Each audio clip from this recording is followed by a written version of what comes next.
Olá, meu nome é Rodrigo, eu sou médico do SAMU e cirurgião bucomaxilofacial do Hospital Municipal de Campinas. Eu trabalho na Prefeitura de Campinas e eu tenho aqui hoje, vou mostrar para vocês um trabalho que eu desenvolvi junto com o Dr. Isamo, que é o coordenador de odontologia da Prefeitura de Campinas e o setor de farmacovigilância do município. Então, esse trabalho vai ficar disponível aqui embaixo desse vídeo, ele também está disponível no site da Prefeitura de Campinas. O que eu vou falar hoje é apenas abordar alguns pontos desse trabalho que geraram uma certa controvérsia, tá? Então, nós vamos falar sobre a prescrição de antibióticos em odontologia, que é o título do trabalho, e não precisa lembrar que, antes de tudo, antes do uso do antibiótico e de qualquer terapia profilaxia com antibiótico, o mais importante é a prevenção da infecção, que a gente vai fazer com a antisepsia do profissional e do paciente, então lavagem das mãos com clorexidine, bochecho com antisséptico e também a realização de degermação na região da pele do paciente com clorexidine degermante, coisas que estão disponíveis na rede municipal de saúde. Não se esquecer nunca do uso de luvas estéreis para todo o procedimento cirúrgico e, se possível, o uso de campo também. Na época que eu trabalhava no centro de saúde, eu fabriquei alguns campos, acho que hoje isso já está disponível, alguns campos cirúrgicos para colocação ao redor da face do paciente, para que não haja contato dos instrumentais, fio de sutura com a pele suja do paciente e levando bactéria, nesse caso, para o local, para o sítio cirúrgico. Então, isso é o mais importante. Antes de pensar em antibiótico, a gente tem que pensar na prevenção da infecção. Dando continuidade ao trabalho, algumas perguntas em relação a quanto tempo usar o antibiótico. E hoje em dia não tem mais esse esquema de, olha, se usa 7, 10 dias, 14 dias. Tudo bem que tem algumas patologias que a gente pode ainda utilizar essa frequência, mas o mais importante é ver a evolução da infecção. Então, se você tem uma infecção, precisou da terapia antibiótica, você tem que observar o paciente. Então, pede um retorno 48 horas, 72 horas após o início da terapia com antibiótico para ver a evolução. Se o paciente tiver regredido completamente sinais e sintomas, você mantém esse antibiótico por mais 3 dias e está ótimo. Então, se o paciente veio hoje com uma infecção, por exemplo, por um canal, você conseguiu abrir esse canal, realizar uma etapa inicial da endodontia, uma descontaminação do canal, ou fez uma extração dentária, irrigou uma pericoronarite, removeu o foco infeccioso, e depois de 3, 4 dias esse paciente está bem, o antibiótico tem que durar mais 2, 3 dias. Então, muitas vezes a terapia ela pode ser diminuída dos 7 dias para 5, 6, depende muito da evolução do paciente. Com isso, diminuindo o tempo de terapia, você diminui os efeitos colaterais e faz com que a terapia possa ser otimizada. Então, caiu por terra esse tempo exato de terapia. Hoje a gente faz baseado na evolução do paciente. Bem como aquele paciente que não evoluir bem, você poderá ou estender a terapia ou mudar o antibiótico que está sendo usado para outro mais efetivo. Dando continuidade, o que eu sempre falo, abscesso bom é abscesso drenado, e foco de infecção bom é aquele foco que foi removido. Então, o mais importante é a remoção prematura de todo o foco infeccioso. Então, se o paciente veio hoje, tem uma infecção, tem um abscesso localizado em espaço bucal, por exemplo, mas o paciente tem trismo, não consegue abrir a boca, entra com antibiótico, pede o retorno em 2, 3 dias, e ele voltando, abrindo melhor a boca, com a infecção sendo resolvida progressivamente, tira o foco infeccioso o mais rápido possível. Se o paciente abre a boca, você pode fazer a cirurgia naquele mesmo dia, faça a cirurgia, não deixe, não postergue a remoção do foco infeccioso, porque muitas vezes o antibiótico não consegue entrar naquela região, ou pela formação de um abscesso, que tem lá dentro tem bactérias anaeróbias, e ele é uma região avascular. Então você dá antibiótico, mas não tem vaso sanguíneo dentro daquele abscesso. Então o antibiótico não vai chegar ali. Aquelas bactérias elas vão continuar progredindo de forma que a sua infecção não vai ter a resolução como você gostaria. Então, tem abscesso? Drena esse abscesso. tem foco infeccioso dentro de um dente necrosado, o antibiótico não vai chegar lá.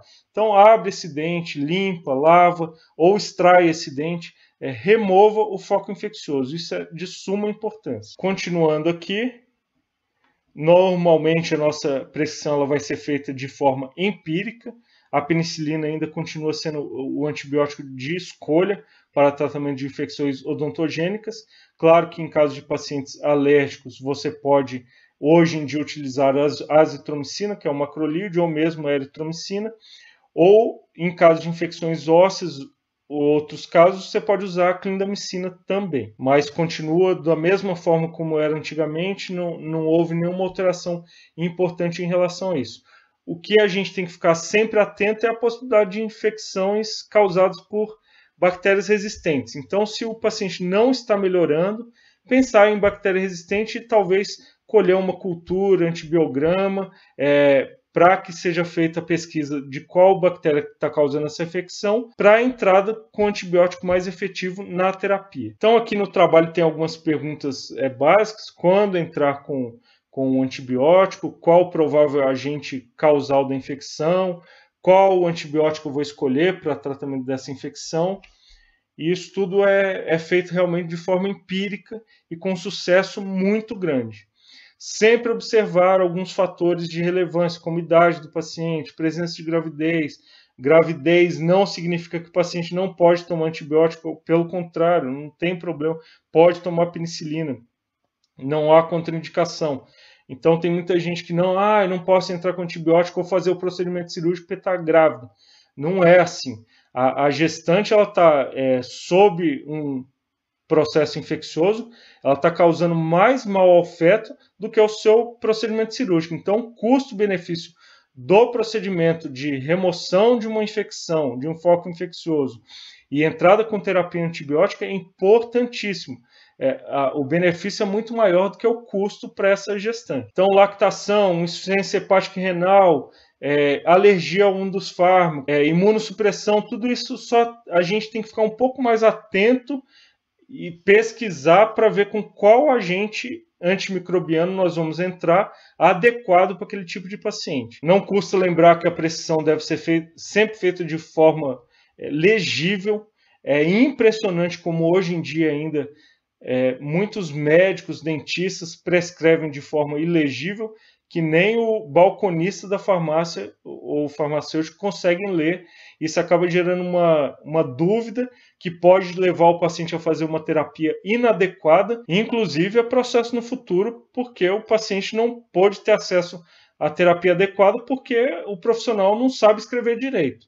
Então, hoje em dia, na rede já tem computador, impressora, muitos consultórios, então não tem uma letra bonita, vamos fazer a coisa impressa. Fica mais fácil para você, profissional, e para o paciente também. Então, como eu já disse anteriormente, o tratamento da infecção odontogênica geralmente tem um grande sucesso, ele é fácil, tá? É uma infecção extremamente comum, mas de resolução tranquila, remoção de foco infeccioso e terapia antibiótica. Quais são os casos que nós devemos realmente ficar atentos? A infecção está progredindo muito rápido e de forma exacerbada, muito aguda. Tem dificuldade em deglutição, isso se tem dificuldade em deglutição, a gente tem que pensar que há envolvimento de espaços faciais posteriores, que a gente pode não estar vendo. Então, a gente está acostumado com o abscesso que pega a região, dá edema, tumefação para a região extraoral, mas a gente tem que pensar que por intraoral pode ter uma tumefação vindo para espaço pré-traqueal, pré-vertebral, orofaríngeo, em região faríngea posterior, que nós não estamos vendo, principalmente aqueles casos que pega a região posterior, em região de trígono retromolar, que a gente não consegue avaliar. O paciente vai ter alguns sintomas, ele pode ter a odinofagia, a disfagia, que é a dificuldade e dor para deglutir, dificuldade para respirar, dispneia, então são sintomas de gravidade e esses pacientes devem ser avaliados em ambiente hospitalar, porque muitas vezes vai ser necessário a realização de uma tomografia para verificar quais os espaços estão sendo acometidos e a possível gravidade. É importante que nós temos que ter em mente que a manutenção da via aérea desse paciente é importantíssima. Então, alteração da voz, dificuldade respiratória, envolvimento de múltiplos espaços faciais, o clássico disso é a angina de Ludwig, em que nós temos espaço submandibular, submental e submandibular contralateral envolvido. Isso é sinal de extrema gravidade, o paciente tem que ser encaminhado rápido para o hospital. E os sinais de sepse, paciente com taquicardia, frequência cardíaca acima de 100, febre, hipotensão e alteração do nível de consciência. Paciente que está sonolento, prostrado, isso são sinais de gravidade. O paciente tem que ir para o hospital de forma rápida. Nos casos de trismo acentuado, abertura abaixo de 10 milímetros, quer dizer, a gente tem todos os músculos da mastigação ali envolvidos, o paciente não consegue abrir a boca mais. Aparência tóxica do paciente, esse paciente mais prostrado, conforme eu já falei, e nos casos de pacientes que têm comprometimento de suas defesas, por exemplo, os imunossuprimidos, como os HIVs, ou que têm alguma oncologia hematológica, como leucemia, ou estão fazendo quimioterapia, ou alguma outra terapia que possa baixar a imunidade desse paciente. E agora vem aqui o bom desse documento, que é o... Acho que está cortando um pouco aqui, deixa eu ver se eu consigo aumentá-lo. Aqui, agora vocês vão ver melhor. Eu fiz uma série de tabelas baseada em infecções que estão presentes, o tipo de infecção e o tipo de tratamento que pode ser feito. Então, aqui é um resumo básico de todas as patologias mais prevalentes na cavidade bucal e o que deve ser feito. Eu não vou ficar passando uma por uma, só queria chamar a atenção para algumas delas que eram muito frequentes quando eu trabalhei no centro de saúde por vários anos.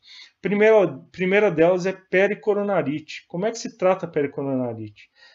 A maior parte das vezes, 90% das vezes, eu nunca entrei com antibiótico para tratamento de pericoronarite. Você tem o tecido gengival sobre o terceiro molar, o dente do siso, solto ali, ele faz uma bolsa, né? Então nessa região costuma entrar alimento, restos de saliva, alimento.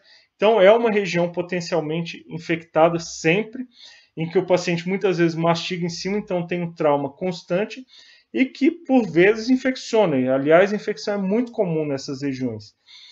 Qual é o tipo de tratamento? Limpeza, desbridamento cirúrgico. E não precisa ser cirurgia, não. Pega uma seringa de 20 ml, 10 ml com uma agulha. Pode quebrar essa agulha para ela ficar romba e não machucar. Chega próximo dessa gengiva e lava a região. Essa limpeza, lavagem da região, faz a remoção desse excesso de sujeira, de sujidade, restos de alimentos que estão ali, e a infecção melhora. Em 1, 2 dias o paciente já não tem sintoma nenhum.